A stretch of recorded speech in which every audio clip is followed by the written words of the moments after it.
շնորհակալ ենք, որ եկաք տաղավար, այսպես ամփոփում ենք անցնող շաբաթը, թեմաները առանձնացրել եք, համեցեք։ Ողջույն սիրելի հայրենակիցներ, միանգամից սկսենք շաբաթվա կտրվածքով ունենք բնականաբար ավելացած քաղբանտարկյալներ, մեր երկրում քաղբանտարկյալները ավելանում են, չեն պակասում, որտեղ մեր երկրում իշխող ուժը բռնաճնշումները շարունակում անդիմադիրների նկատմամբ, եկեղեցու նկատմամբ եւ հայ ժողովրդի նկատմամբ։ Քանի որ իրենք ոչ մի աղերս չունեն ընդհանրապես հայ ժողովրդի հետ, բնականաբար այդ բռնաճնշումները օրենքը շրջանցելով իրավապահներին իրենց շահերին օգտագործելը դարձել է ավանդական։ Ունենք քաղբանտարկյալ հանրապետական կուսակցության փոխնախագահ Արմեն Աշոտյանը, ունենք քաղբանտարկյալ, ով հենց այս պահին գտնվում է անազատության մեջ, բայց գործող падգամավոր է, ունենք քաղբանտարկյալ, որ ունի երեխաներ անչափահաս, ունենք քաղբանտարկյալ, որ անգամ ինքն էր անչափահաս, ունենք քաղբանտարկյալ, որ ուղակի ձվածեղ էր պատրաստում եւ ընդհանրապես ունենք քաղբանտարկյալներ, ովքեր որ իրենք անգամ չգիտեն, թե ինչի համար են իրենք զրկված անազատության մեջ, զրկված ազատությունից։ Եվ բնականաբար ունենք գերիներ, ովքեր տարիներ շարունակ գտնվում են Բաքվի բանտում, որտեղ որ Ալիևը դատում է իրենց ցմահ ազատազրկման, 20 տարվա ազատազրկման, բնականաբար այնտեղ են մեր Արցախի նախկին նախագահները եւ մեր սովորական նաեւ շարքային զինվորներ ունեն։ Գերիների մասով իշխանությունները հարցը լուծել են ուղակի մոռանալով եւ անգործության մատնվելով։ Էլ չեմ ասում, որ ունենք արտաքին գործերի նախարար, ով ասում է, երբ գերիների մասին հարց է լինում լրագրողների կողմից կամ ընդհանրապես սովորական քաղաքացիների, որ իրենց ծնգլահան են անում գերիներով։ Ունենք նման իրավիճակ եւ նման վերաբերմունք եւ գերիներին եւ հայ ժողովրդին։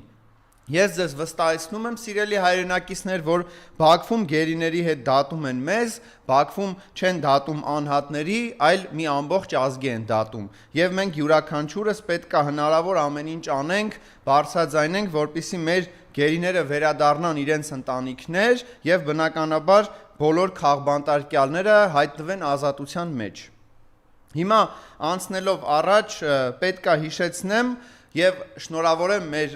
սիրելի հայրենակիցներին, որովհետեւ մեր արտաքին պարտքը ավելանում է եւս 320 միլիոն դոլարով, որը որ ներկայիս իշխող ուժը վերցնելու է տարբեր ուժային կենտրոններից, որտեղից որ ղեկավարվում են, մասնավորապես եվրոպական, արևմտյան կողմից, եւ այս 320 միլիոն դոլար պարտքը փակվելու ենք մենք, հայերս, մեր հայրենակիցները, բայց վայելելու են ովքեր քաղաքացիական պայմանագիր կուսակցության անդամները, ստանալու են պարգևավճարներ, կառուցել են նոր տներ, նոր մեքենաներ են ձեռք բերելու եւ իրենց բարեկեցիկ կյանքն են ապահովելու հայ ժողովրդի հաշվին։ Մեր արտաքին պարտքը այլևս կգերազանցի 15.5 միլիարդ դոլարը, որը որ իրենք 18 թվականից եկել են իշխանությունը զավթել են 7 միլիարդ արտաքին պարտքով, այսինքն տարեկան 1 միլիարդ դոլար իրենք վատնում են, ծախսում են մեր հաշվին իրենց բարեկեցության համար։ Այնպես որ շնորհավորում եմ նաև այն հայրենակիցներին մեր, ովքեր որ ընտրել են քաղաքացիական պայմանագիր կուսակցությանը, այդ պարտքը մարելու եք նաև դուք, որովհետև իշխող ուժին վերընտրել եք դուք։ Անցնելով առաջ պետք է նաև նշեմ, որ բազմաթիվ են խնդիրները մարզերում, ունենք գյուղացիներ, ովքեր որ ունեն վարկեր, սուբսիդիա չկա, հող մշակելով չեն կարողանում ապահովել իրենց ոչ թե բարեկեցությունը, այլ գոյատևումը եւ մարզերում խնդիրները բազմաթիվ են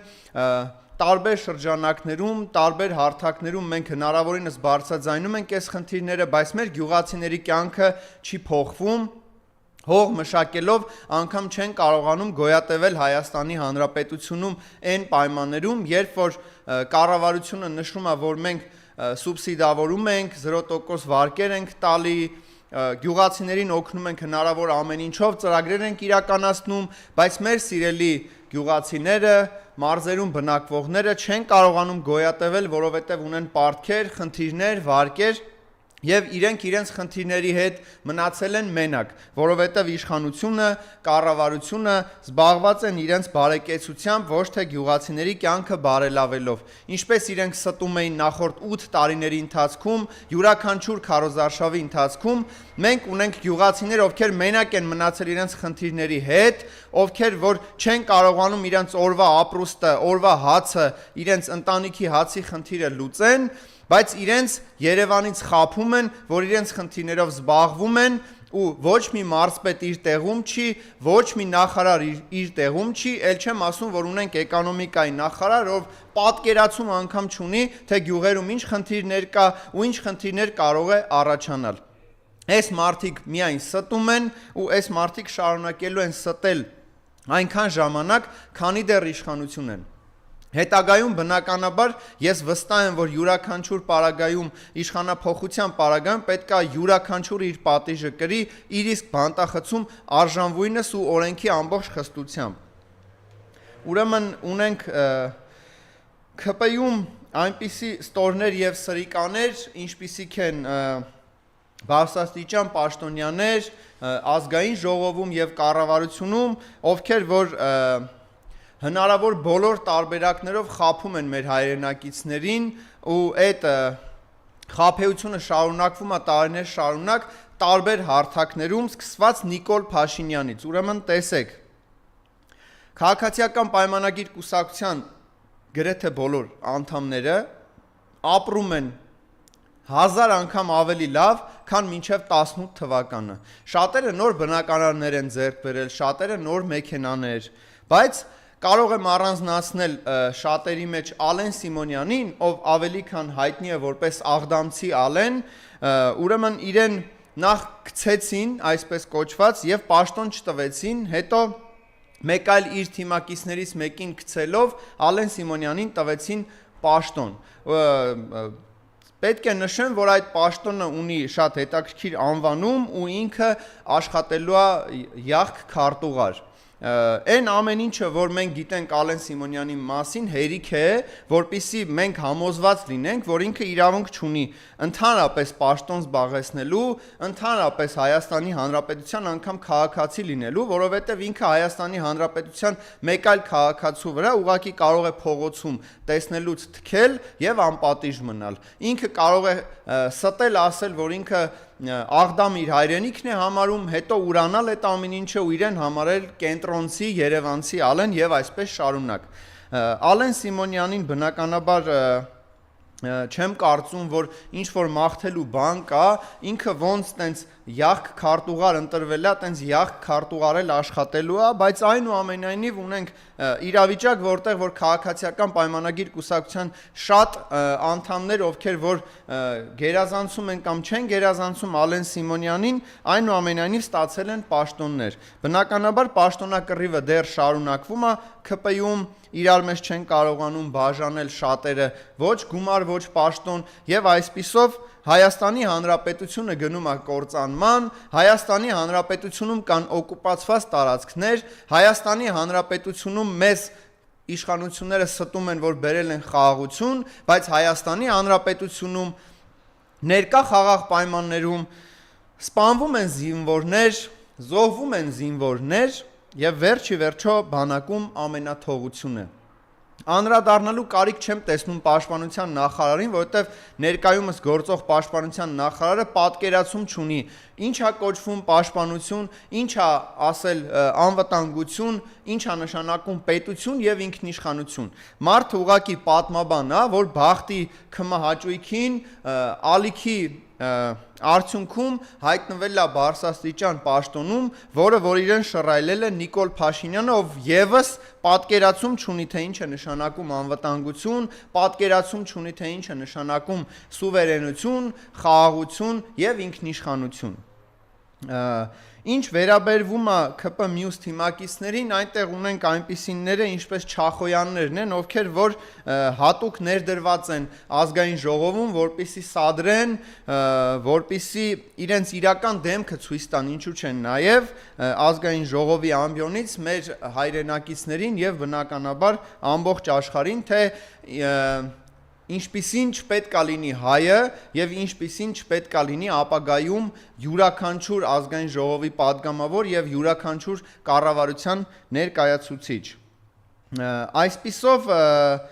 ես կուզեի մի հետաքրքիր բառ առանձնացնել, որը վերջերս շատ է գործածվում երկու ուղղություններով եւ ընդդիմության կողմից եւ իշխանության կողմից։ Բառը կոչվում է բարեկրթություն։ Ես բավականին ժամանակ չէի լսել այս բառը, բայց այնուամենայնիվ հիմա հարց է առաջանում, ինչ է իրանից ենթադրում բարեկրթությունն է եւ արդյոք հնարավոր է քաղաքացիական պայմանագիր կուսակցության հետ բարեկրթություն կամ ընդհանրապես կրթությունը կապ ունի քաղաքացիական պայմանագիր կուսակցության հետ։ Ես վստահ եմ, որ ոչ մի կապ չունի ոչ բարեկրթությունը, ոչ ընդհանրապես կրթությունը։ Կարող եմ մի քանի մեջբերումով ձեզ հիշեցնել, որ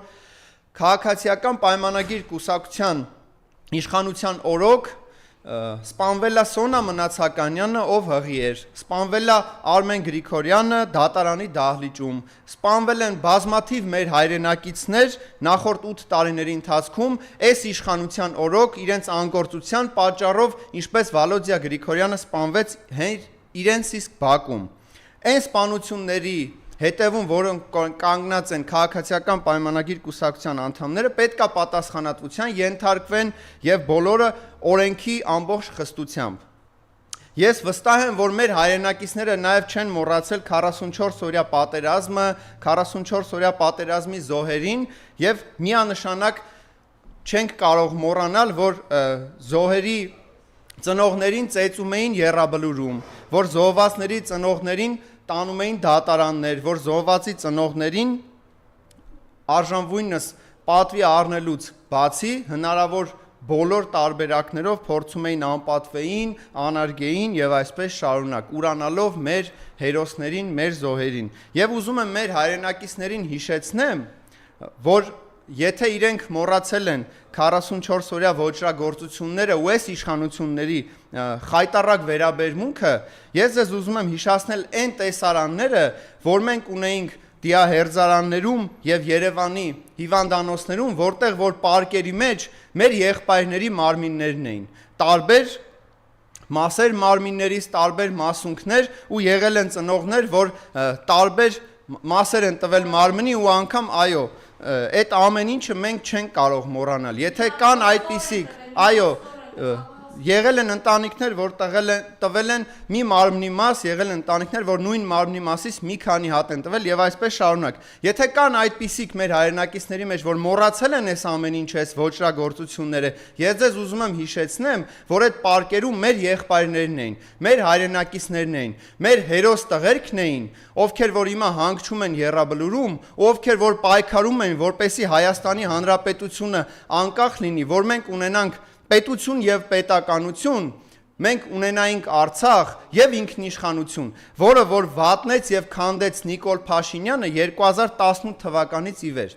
Այնպես որ եթե յուրաքանչյուրդ մի պահ կմոռանաք կամ կփորձեք ներեք քաղաքացիական պայմանագիր կուսակցությանը եւ մասնավորապես Նիկոլ Փաշինյանին, գնացեք եռաբլուր